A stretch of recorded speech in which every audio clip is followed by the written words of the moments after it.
And he was, in fact, filming some of that kind of footage that was going to be used for a flat spin when he crashed off the coast of California there. So a very sad deal indeed, only in that Art Scholl was, for most kids, you know, when I was 15 and 16, was very, very interested in aviation, made all the models of every airplane. That's what I wanted to do. He was an aerobatic champion for the United States, pretty much in competition with the Czechs and the Russians and stuff. So all the trade magazines about flying, he was always in there. So he was kind of a hero and a mentor, and it was a very tragic loss of a great, great pilot. He was extremely famous movie aerial photographer. He shot everybody's aerial footage for every movie.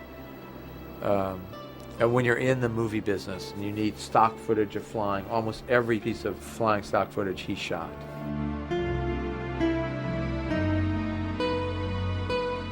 He was in a pits. The pits does not do a flat spin very well. It's not real flat.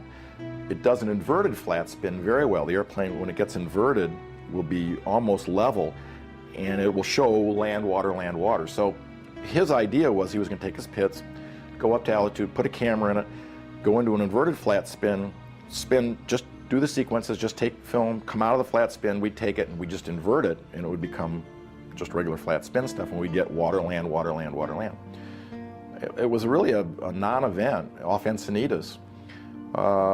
He took off, went up, did it, and something went wrong. And at about 3,500 feet, he said, I got a problem. And at like 2,500 feet, he said, I got a big problem.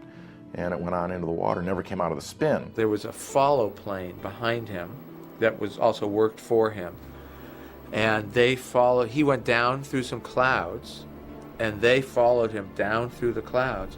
And when they got through the clouds, his plane was gone. And they didn't know if he had flown back up through the clouds or where he was. They had no idea. And he had just crashed. There wasn't a trace of the crash, nothing. Very sad aspect of the movie. He was a very famous acrobatic stunt pilot, very, very well known. I remember being in the squadron, and somebody had come in and said that Art Scholl had spun into the water up at Palomar, off the coast up there, Pomona, I think, and so I called up Rat and asked him about Rat Willard. He had the same kind of thing I did, that his loss on something so cheap felt like robbery, and so. But it was in the vein of a lot of the way things went in the military over the years. Certainly the close to 15 years active I did as a pilot, we lost many a guy through mechanical failure and a few processes, and so it was all part of the deal. It's always there. That's what aviation was then, and it really hasn't changed all that much for those guys. Anytime someone dies in a movie, that's nothing worse could happen than that.